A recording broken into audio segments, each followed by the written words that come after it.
after me. I'm a man. I'm 40. I'm not a kid. Write something about me. That's right. Come after me. Listen, man, there is a lot of drama going on the YouTube sports card. He said, she said, boom, boom, bam. Listen, ZiggyNo here. Now I'm a man. And if you want to come after a channel, come on after me, because I love it. I love to rant. I love to call it out. And I love to tell you how it is and what I see. And I see a lot of crap going on, a lot of garbage, a lot of BS.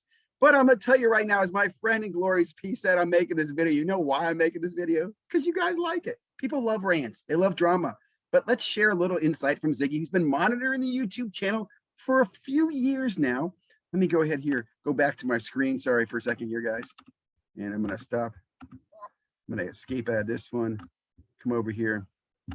So Sports Card Radio put out a video a few days ago on He's Not Rich on Sasha T. Now, I will say real quickly, if you've been following my channel, I put out a video, the missing channels, 5 missing in action channels. And I mentioned Sasha T.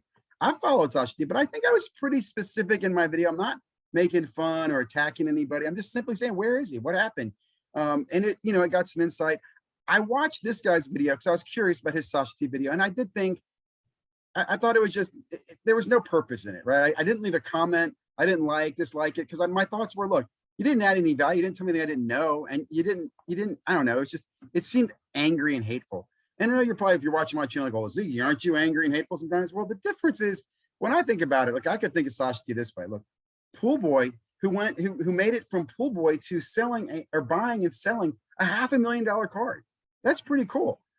And you can make fun of him. Well, he bought the Charizard at $500,000. It's down. I don't care. The fact he got to that point through working, hard work, and learning and lessons, that to buy something like that, even at that loss, that education is priceless, right? And I applaud too his channel, the content he put together. I don't know the details. I'm not going to say he's a great person.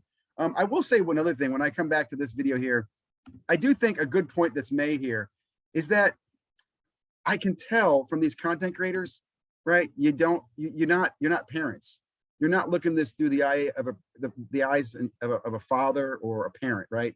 So when I think of Sasha T, part of me is proud of him as a parent. Is like, look what this young man did, right? He learned a lot from that. He had, he lives with his parents. I think it's great that he's that open about it. I think it's great he's still out there doing what he's doing. He built a channel with over 25,000 subscribers. That's pretty cool, and like I said, he learned. It's an education. Am I envious of that? It's some part of me is. Yeah, his channel has 25,000 subscribers, and I can't scratch out a few, right? So it is what it is. But again, I applaud that. As a father, I look at him as a son, not my son, but as a son of somebody else. Go, somebody's father's got to be very proud of that young man. And I don't think he did things bad. What I would also say as a father is that as my kids watching his content, I want them to learn that not everything's like that. Not everything's, all dealing and wheeling and everybody making money type of thing. Now, I mentioned Sports Card Radio here. I'm actually a fan of their channel. I followed these guys for years too. For the most part, they put out some pretty good content over the years. They do some deep dives and some stuff. They did a really great one on Heroes of Sports repack product back in early or mid 2000s. But lately, they've definitely been very negative. And in fact, let me just pull this up real quickly here. Are we going to get this without a commercial? I think we're probably going to get a commercial. All right, we're going to get a commercial.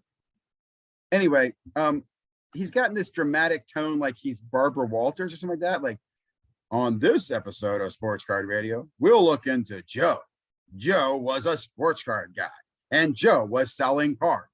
And then he sold too many cards. Did Joe know what he was? He's just too dramatic.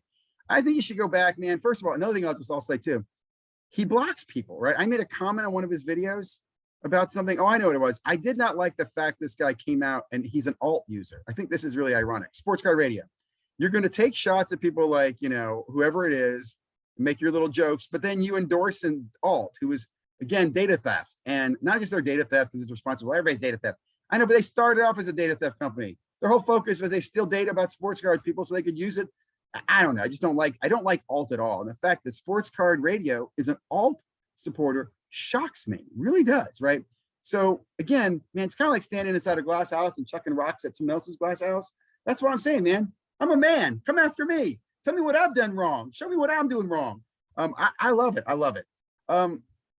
Anyway, he did this video on Mojo Sports. So Mojo Sports here, where I follow Mojo.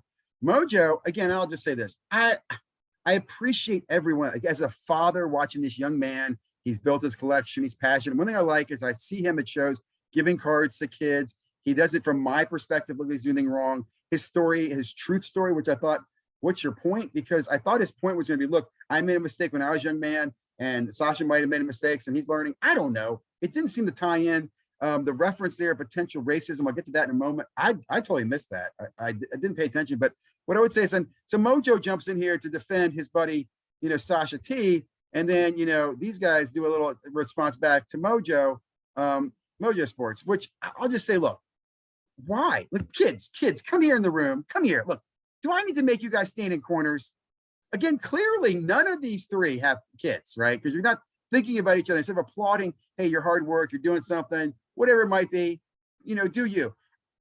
And one of the things I want to quickly emphasize is there's too many channels out there who are just rainbows and unicorns, who don't want to talk about the drama or the negative part of the hobby. Like, well, I'm not going to give this any time of day, blah, blah. I think it's important we talk about this stuff, right? We need to understand this is people, this is how humans, right?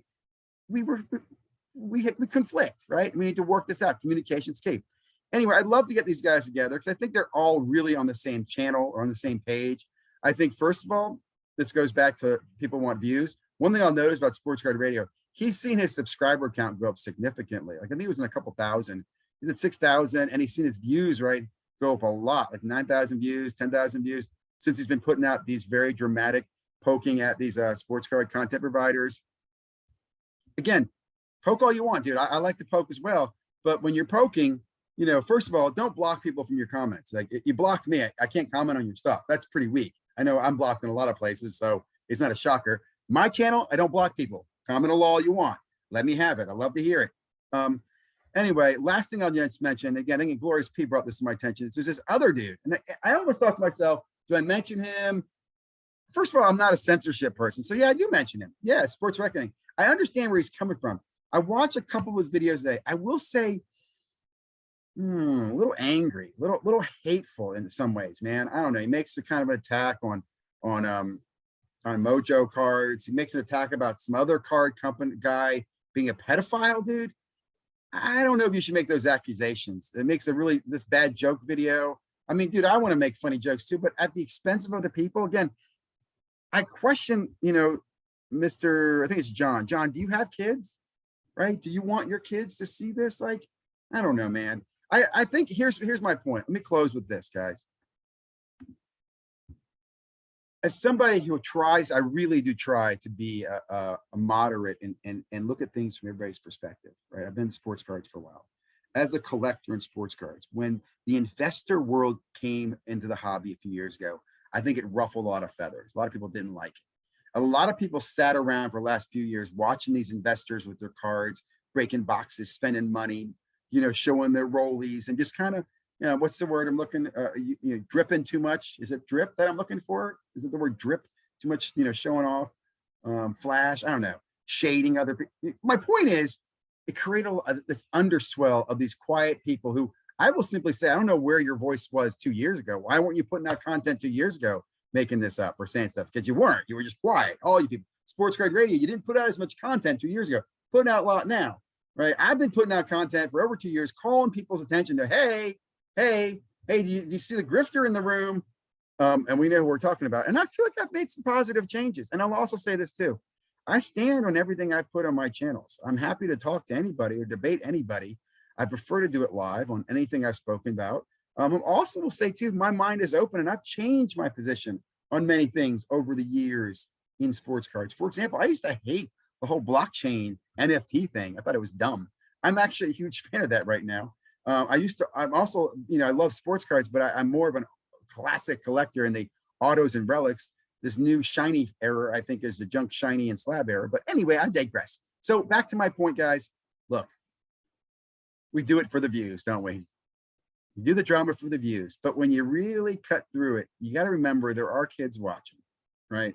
Your own kids might watch down the road, right? A few years from now, you might be a parent if you're not already. Start thinking about not only the kids in the hobby, but the kids in the hobby, okay? What is it? Treat people the way you want to be treated.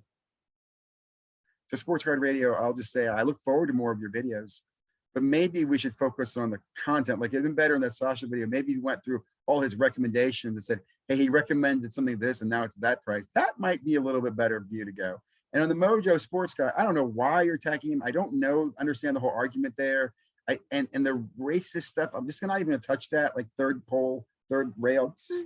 No, don't want to do it.